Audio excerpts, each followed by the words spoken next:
to dream, and dreams don't cause the sand.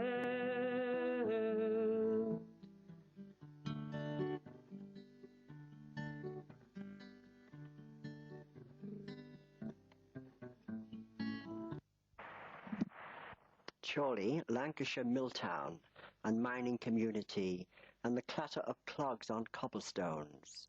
But now the motorway runs beside it, and no one wears clogs anymore.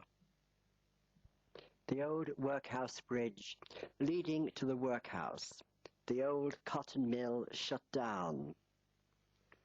The grim old workhouse, a thing of the past, of a past which is still haunted by the memories of the miner who suffered. And this must never happen again.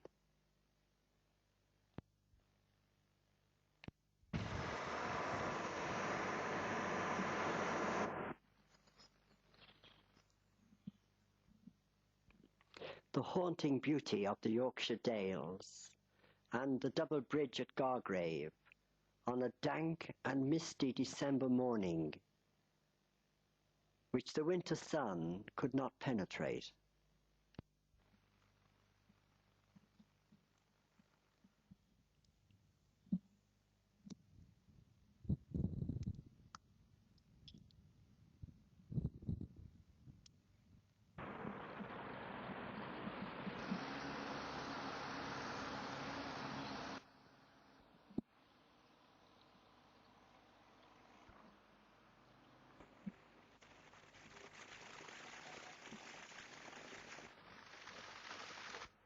And at last, on Friday morning, the canal basin at Leeds, and the end of the long walk.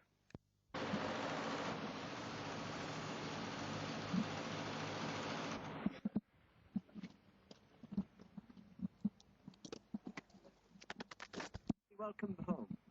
Yeah, thanks, Jim. Well, it's now Friday the 14th, it's about 12 o'clock.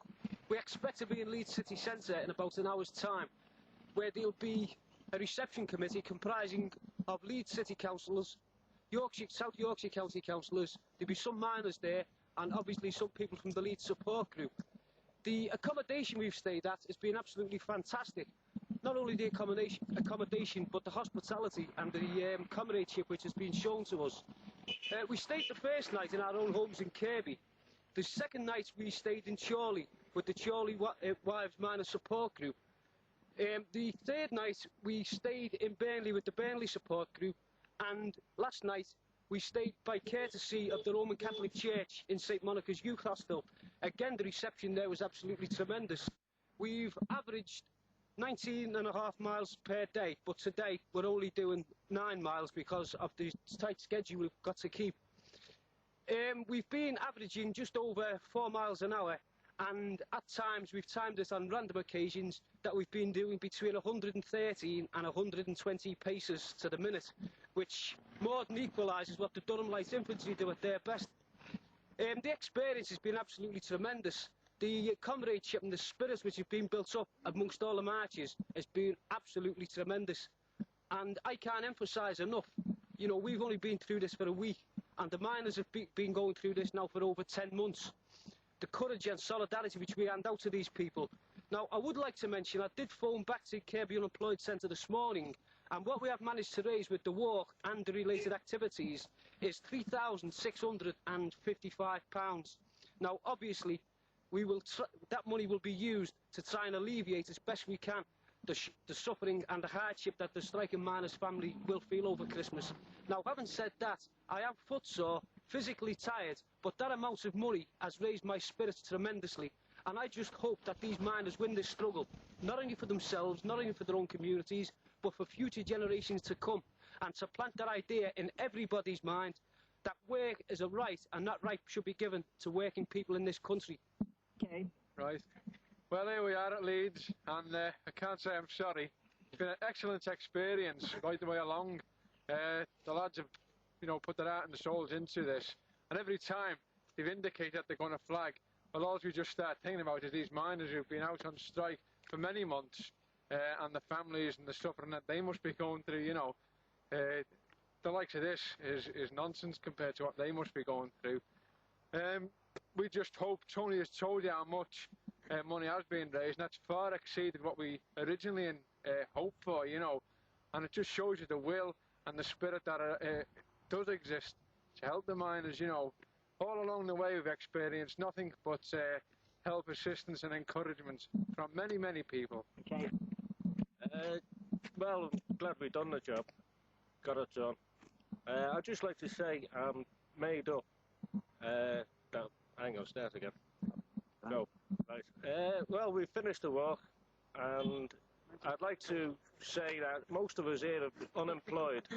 And what I'd like to say is now, I hope this proves to those people that are unemployed, I feel that they can't do nothing for the miners' strike, that this will enable them, if they see this film, this will enable them to get up off the backsides and just see that something can be done. And we can, as you heard before, raised over £3,000 for this. Well, the walk itself has been a great experience for me, and I'd certainly do it again if need be for the miners.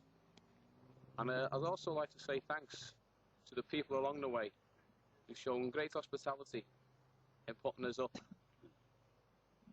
Right. Well, like all the other lads, I've really enjoyed doing the march, and I think it's been a great experience. And I personally hope, and I know the other lads do, that it will eventually contribute to the victory for the miners in the dispute against the National Coal Board and the Thatcher government. And coming along the canal, you cannot but help to notice the industrial dereliction that practically the whole length of the canal has experienced over perhaps the better part of a century now, since it was in its heyday. And we like to think that the march was symbolic, not only in its support for the miners, but in the general support against mass unemployment and against what we see as an inhuman and very cruel Tory government. Steven Spielberg.